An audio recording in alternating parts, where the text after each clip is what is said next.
அன்புள்ள சகோதர சகோதரிகளே, உங்களுக்கு ஒரு நற்செய்தி.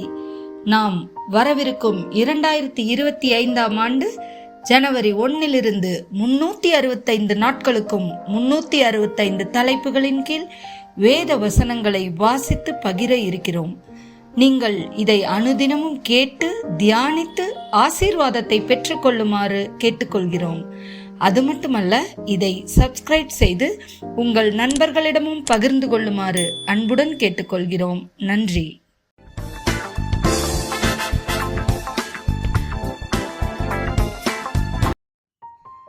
இன்று நாள் 184. தலைப்பு கோபம். ரோமர் 2:7-9 வரை.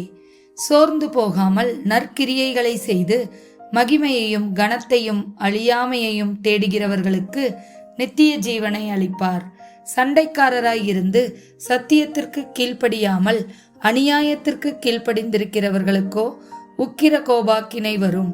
முன்பு யூதரிலும் பின்பு கிரேக்கரிலும் பொல்லாங்கு செய்கிற எந்த மனுஷ ஆத்துமாவுக்கும் உபத்திரவமும் வியாகுலமும் உண்டாகும். மார்க் 10:14. இயேசு அதை கண்டு விசனமடைந்து, சிறு பிள்ளைகள் என்னிடத்தில் வருகிறதற்கு இடங்கொடுங்கள், அவர்களை தடை பண்ணாதிருங்கள், தேவனுடைய ராஜ்யம் அப்படிப்பட்டவர்களுடையது. மார்க் 3:5. அவர்களுடைய இருதய கடினத்தின் நிமித்தம் அவர் விசனப்பட்டு கோபத்துடனே சுற்றிலும் இருந்தவர்களை பார்த்து அந்த மனுஷனை நோக்கி, உன் கையை நீட்டு என்றார். அவன் நீட்டினான். அவன் கை மறு கையை போல சொஸ்தமாயிற்று. எசேக்கியேல் 13:13.